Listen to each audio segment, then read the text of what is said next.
All right, shameful conduct here in this video here was we're going to read that about that, right? So this is um it's a formatted version, but this is the exact text that we I got from the Independent Review Committee. All right, so I am writing to inform you that the Independent Review Committee, formed in accordance with the Medical Act of Nova Scotia 2011, has completed its review of your dismissed complaint against Dr. Dow and has deliberated on the provided information.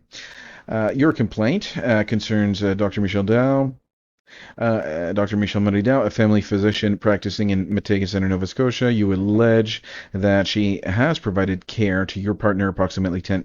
No, I didn't say anything about care, but whatever. At that visit, you claim that Dr. Dow prescribed hormonal birth control to your partner. You assert that this was done without Dr. Dow providing her and you with informed consent regarding the fact that this therapy does not always prevent fertilization, but can prevent implantation by altering the uterine lining. You believe that in your case this resulted in the loss of a newly conceived human life. Furthermore, you feel that your concerns about this loss were dismissed by Dr. Dow as you were not the direct recipient of the prescription. You let Dr. Dow engage in professional misconduct by failing to provide accurate and truthful disclosure regarding the effects of this therapy. All right, so that is sure, that is fair. Right? And we're going to see where he will it starts fair enough, and then after that it goes into nutty nonsense, right? And we're going to see that. All right, so the registrar dismissed your complaint in his decision dated 25th of February. Excuse me. Oh, sorry for that. 2025, on the grounds that it lacked sufficient evidence to support it. And he didn't ask for any additional information or anything like that, but he found that without you revealing your partner's name and obtaining her consent for the college to review her medical records, the investigation could not proceed. Yeah. Yeah, of course. Additionally, I did, explain that at the time, and you can see that in the previous video, or you can read the book. I put everything in the book, and the book is basically complete now. It was a lot of work to write this book. I compiled everything, right? So, additionally, he noted that no one identifying herself as your partner from 10 years ago had come forward with a complaint regarding this therapy. And I did explain that. The reason that she had not done that was because Dr. Dow successfully deceived her, right? He noted that no one identifying herself as your partner from 10 years ago had come forward with a complaint regarding this therapy. And the reason that, nobody came forward is because Dr. Dow successfully deceived her. Right?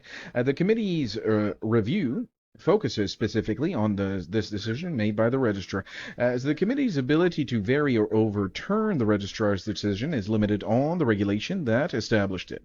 Any authority to review the registrar's decision must be grounded in those regulations, right? So the operative regulation that defines the committee's jurisdiction in our Section 92 of the Medical Practitioners Regulation under Section 92.1, the committee has the following options when conducting a review. So A, confirm the dismissal of some or all of the complaint. B, overturn the dismissal of some or all of the complaint and do both of the following. So order an investigation into any aspects of the complaint that have not been dismissed and refer the matter to be considered by an investigation committee under Section 95.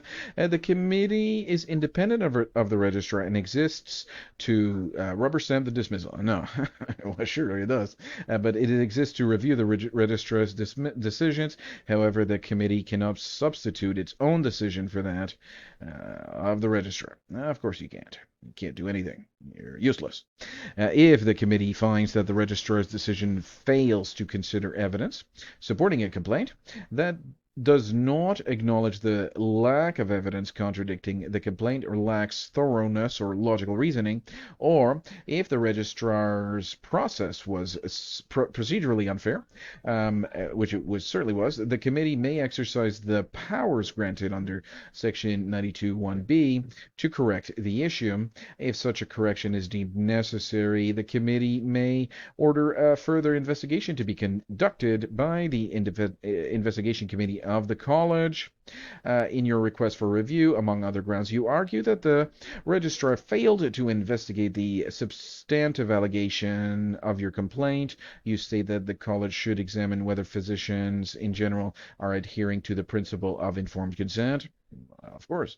You believe that the alleged failure of the physicians to inform patients of the mechanisms of hormonal birth control constitutes an ethical violation that warrants a systemic investigation. More specifically, you believe that this broader concern requires a response from Dr. Dow in the context of your complaint. Upon reviewing your complaint, the committee finds that there are too many unknown factors for an investigation to proceed. Well, there certainly was.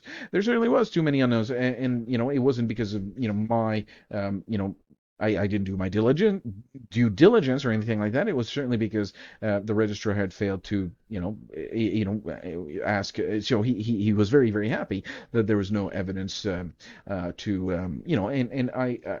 even stated that I as the father. Anyway, it doesn't really matter. This is clearly illogical. You have not disclosed the name of your partner from 10 years ago. Nobody asked me, and it's not important anyways. She has not provided consent for the disclosure of her medical records for investigation purposes. That does not, that does not mean there was no any kind of wrong done to my child, right? And she has not joined you in filing a complaint against Dr. Dow. It is also unclear whether you were present during her consultation with Dr. Dow when hormonal birth control was discussed. Whether it does that matter, and whether all aspects of this therapy were in fact addressed with her. So sure, certainly it was not, right? So that's the idea, and so this was so unclear, but they failed to even ask Dr. Dow for any kind of comment or whatever defense. Of course. So and that's they must do that. That's the only way they can get away with it, right? So the Canadian Medical Association Code of Ethics and Professionalism, right, which is the violation of ethics and unprofessionalism. That's all it is. Binds physicians who have been requested to disclose patient health information. Right? Section 18 says, fulfill your duty of confidentiality to the patient by keeping identifiable patient information confidential, collecting, using, and disclosing only as much health information as necessary to benefit the patient, and sharing information only to benefit the patient and within the patient's circle of care. Exceptions include situations where the informed consent of the patient has been obtained for disclosure or as provided for by law. Without your partner's identification, consent, and participation, the committee finds that there is no basis for an investigation. Well, I already addressed that multiple times. I, as a father, do have a valid claim, and they're just using that as the basis for not investigating. So you're talking about fathers cannot even. Anyway, we'll talk about the. There's a concession there a little bit later. We'll talk about that. Her medical record remains unavailable for review. Dr. Dow cannot respond to your complaint accordingly, as she would need to disclose your partner's medical record to the college for investigative purposes. If any omissions were made by Dr. Dow in her explanation, assuming such omissions occurred, this information is necessary for an investigation. Without it, there is nothing to investigate, either in this specific case or in general. As a result of the committee's findings, the registrar's dismissal of the complaint was justified. It was both reasonable and free from errors in analysis or conclusion. In the committee's opinion, no further investigation is required. Well, so that's a very, very nice, rubber stamping of the dismissal. That's all it is. That's all it is. And I would be very, very curious to see, let's say, for example, that the person there that was the mother of the child, if she would put in a complaint I'm wondering what kind of procedural roadblocks they would put in. And I certainly am curious, but I'm not in contact with the person anymore, which is this is part of the reason. And another reason is because that Dr. Dow successfully deceived her, right? And you should be aware that Section 46 imposes a statutory obligation to maintain a confidentiality, and basically, you're not supposed to talk about this because I mean, we people looking at this could make up their own minds and see that we're completely destroying justice here and the integrity of the college of anyway. If you want to read that, the only thing it says is that. You cannot publish this on YouTube, which I'm doing. So I don't really care about what this act says when they're literally killing children, because these guys are lunatics and they will do everything possible to not to. All right, let's get to the concession. Do we have time? 4 minutes. We do not have so much time, but there's a concession. We'll just go through it a little bit. In another video. I guess we'll do another video. All right, so basically that's all.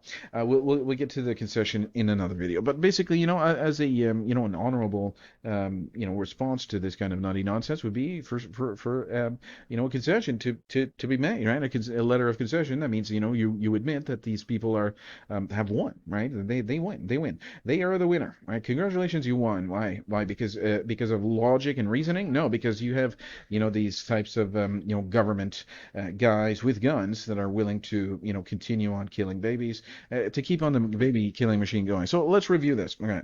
So first I made a complaint and it was dismissed because I, as the father, and that is literally my complaint. My complaint is that my child died as a result of this injustice, and so that means that no father can ever complain because of the and Dr. Dow can continue on to deceive as many women as she deems that she wants to make money off of, and that's certainly an injustice, right? So we're going to get to the concession speech. Not the speech, sorry, the concession letter in the next video. Let's do that right now. Just click on the next video. It's good stuff. I promise this is really, really good. The concession video, the next one is going to be very, very good. So thank you very much for tuning in. I'll see you in the next video.